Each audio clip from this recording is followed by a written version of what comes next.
Então, pessoal, todos bem? Sejam todos novamente bem-vindos ao canal. Não levem em consideração a cara de doente, mas compromisso é compromisso. Nós temos aqui por dia uma decisão importante que, nesse caso, esteja ligada à possibilidade de atuação da advocacia pública e, basicamente, a cobrança desses questionamentos em concursos públicos de procurador ou nos principais concursos do país, em qualquer dos níveis, estadual, municipal ou federal. No caso, nós temos uma decisão extremamente interessante, por meio da qual a Advocacia Geral da União representa a União em um processo, mas defendendo os interesses do próprio Supremo Tribunal Federal. Todas as vezes que eu ministro aula sobre a representação da Advocacia Geral da União, eu costumo frisar para os alunos que a representação é do ente e não necessariamente e efetivamente do Poder Executivo. O artigo 131 da Constituição Federal nos diz claramente o seguinte: a Advocacia Geral da União é a instituição que, diretamente ou através de órgão vinculado, representa a União judicial e extrajudicialmente, cabendo-lhe, nos termos da lei complementar que dispuser sobre sua organização e funcionamento, as atividades de consultoria e assessoramento jurídico do Poder Executivo. De fato, a consultoria e assessoramento jurídico é exclusivo do Poder Executivo, mas a representação judicial e extrajudicial é da União. E União entenda-se ente personificado, e integram a estrutura da União vários órgãos, inclusive órgãos de outros poderes, como, por exemplo, o Supremo Tribunal Federal, como, por exemplo, nesse caso, os órgãos do Poder Legislativo, Senado e Câmara, como, por exemplo, o Ministério Público Federal, como, por exemplo, a Defensoria Pública da União. Eu já tive a oportunidade, em ações judiciais de primeiro grau, defender a União, representar a União, mas defendendo interesses do Ministério Público Federal, e em outras ações, representar a União e defender interesses da Defensoria Pública da União, que são órgãos da União. O fato de serem dotados de autonomia financeira orçamentária não os personifica a ponto de estarem do lado da União enquanto entes personificados. Não, são órgãos que integram a estrutura da União Federal e, portanto, se a Advocacia Geral da União tem a atribuição de representar judicialmente e extrajudicialmente a União Federal, isso inclui todos os seus órgãos, inclusive órgãos de poderes como, por exemplo, judiciário e executivo e também legislativo.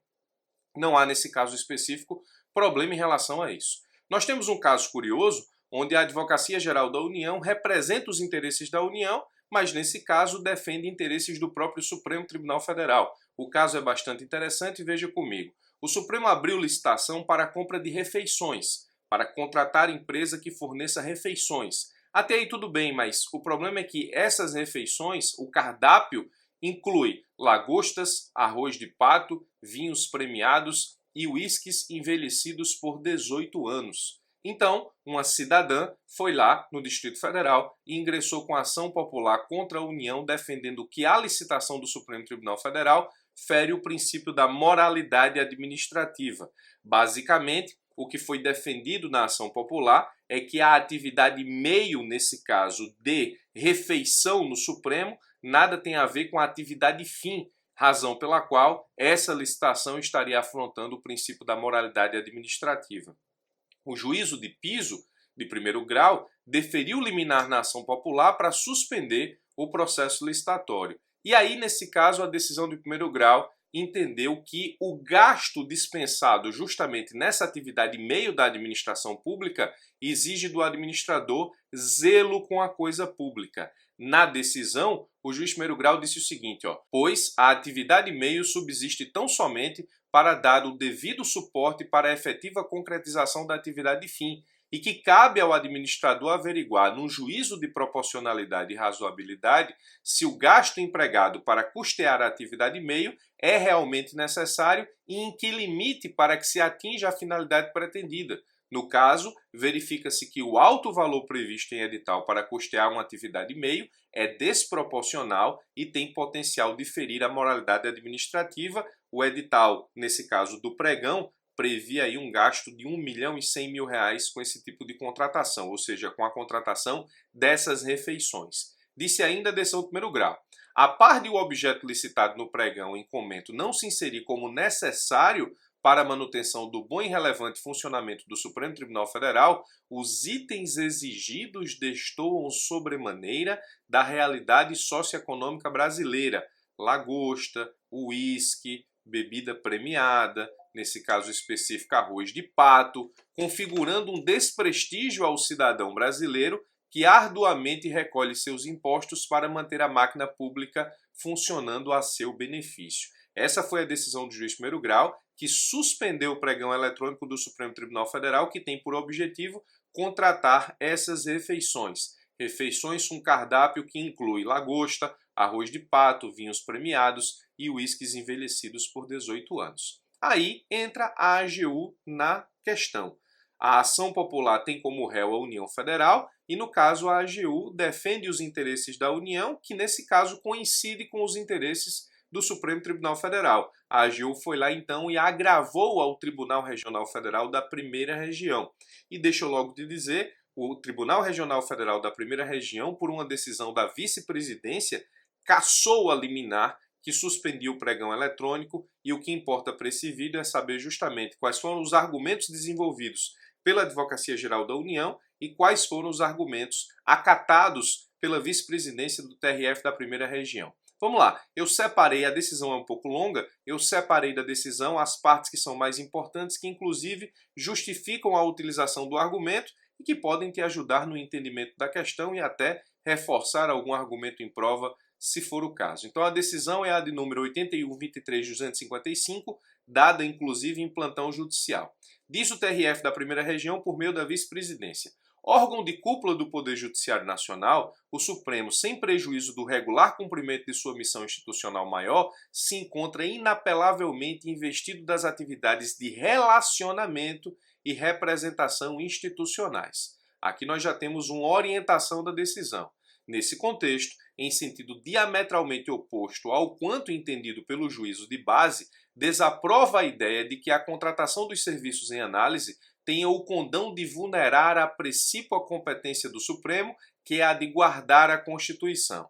Ainda que se trate de atividade meio, a relevância da contratação, ora em discussão, não pode ser aferida dissociada do contexto no qual se efetivará, ou seja, em qual contexto essas refeições acontecerão. Não se trata de mero fornecimento ordinário de alimentação aos magistrados daquela corte.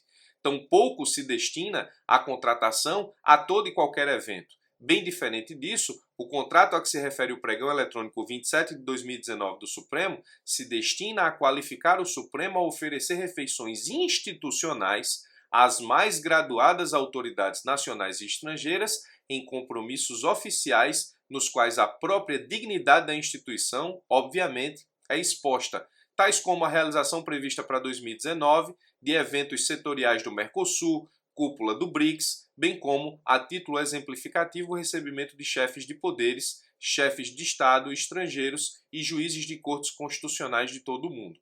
Depõe em favor da legalidade do ato atacado ainda alguns aspectos fáticos.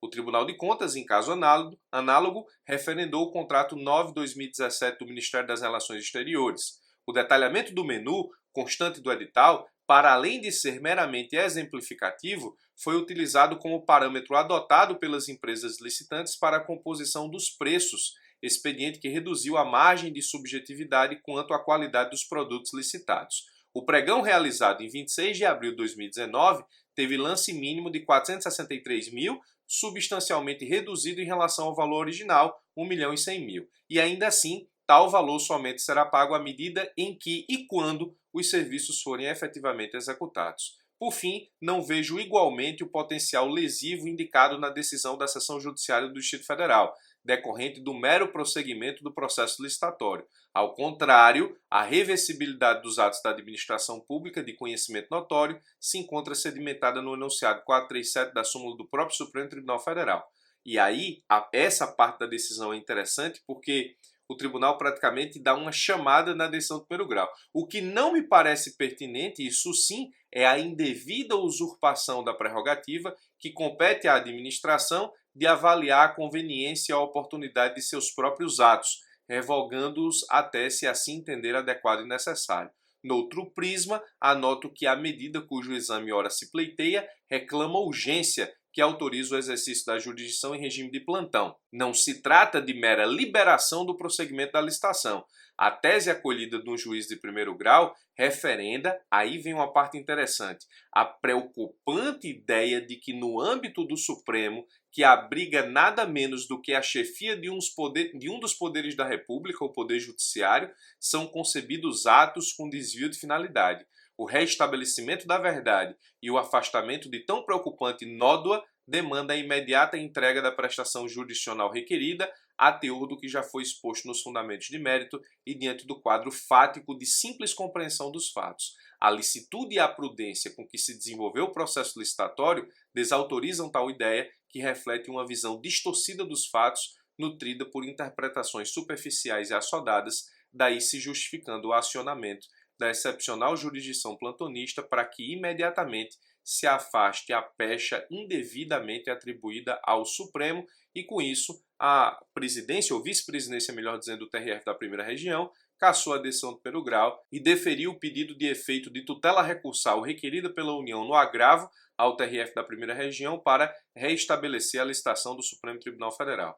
Decisão interessante que envolve aí um cardápio extremamente diferente do que nós estamos acostumados, mas no entender do TRF da primeira região, para receber altíssimas autoridades no Supremo Tribunal Federal, o que diz a ver, o que tem a ver, melhor dizendo, com a própria dignidade da instituição Poder Judiciário, representada, no caso, pelo Supremo Tribunal Federal. Decisão interessante, mas que exemplifica a atuação da Advocacia Geral da União no interesse do Supremo Tribunal Federal, e nesse ponto espero que você tenha entendido bem que a Advocacia Geral da União representa a União, não obstante efetivamente de onde venha o órgão ou de que poder venha o órgão, ou se ele é um órgão extra-poderes, como no caso o Ministério Público Federal. Isso fique bem claro a partir de agora. Se você não sabia, agora sabe. Se você sabe, agora reforça. Mas deixe sua opinião aí nos comentários. Eu queria saber se para você esse cardápio ele afronta a moralidade administrativa ou não. Enfim, você concorda com a decisão do primeiro grau ou você concorda com a decisão do TRF da primeira região? Deixa aqui nos comentários, vai ser muito bom ler os seus comentários em relação ao que foi explicado nesse vídeo. Eu sou o Birajara Casado. Para continuar recebendo vídeos como esse, se inscreve no canal, clica no sino e você vai ser automaticamente avisado pelo YouTube quando subir conteúdo novo. Forte abraço e até os nossos próximos vídeos.